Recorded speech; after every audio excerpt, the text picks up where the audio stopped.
CPR দিয়াৰ বিষয়ে cardiopulmonary research test any medical emergency আমি CPR দিব লাগে এতিয়া আমি এজন পেশেন্ট দেখিলো পেশেন্টজন আমি প্ৰথমতে কনসিয়াস আছে কনসিয়াস পেশেন্টজন আমি CPR দিব লাগে সেইকাৰণে আমি চালো হেল্ল' মিস্টাৰ আপোনাৰ ৰেসপন্স তাৰপিছত আমি চালো কাৰ্ডিঅ'পালমোনাৰী কেৰটিক পালছ আমি চালো কেৰটিক পালছ নাই এটা লগত কোন আছে মই ক'ব লাগিব আপুনি এম্বুলেন্সক কল কৰক আপুনি এম্বুলেন্সক কল কৰক মই CPR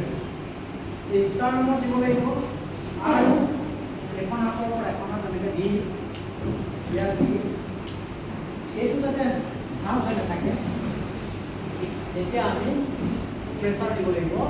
যাতে এটা প্ৰেছাৰত 5 সেন্টিমিটাৰ ষ্টাৰ্নাম ভিতৰত সোমাই যায় 1 2 3 4 5 6 এনেকৈ 5 সেন্টিমিটাৰ ভিতৰত সোমাব লাগিব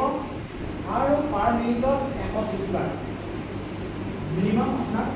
পাম্পিং হ'ব লাগিব গতিকে তেনেকৈ কিমান টাইমলৈকে দিম আমি এম্বুলেন্স আহি পোৱালৈকে মুখখন আপোনাৰ টেকিয়াটো আমি চিধা ৰাখিব লাগিব ওপৰত যদি ডেপিছ আছে মস্তিন যদি লেতেৰা আছে চাফা কৰিব লাগিব এইখিনি আমাৰ কাম এম্বুলেন্স আহি পেলাই এম্বুলেন্সত সোমোৱাই দিলে লাইট বিলাক পিছপিনে লগাই দিলে অক্সিজেন লগাই দিলে অন কৰিব থেংক ইউ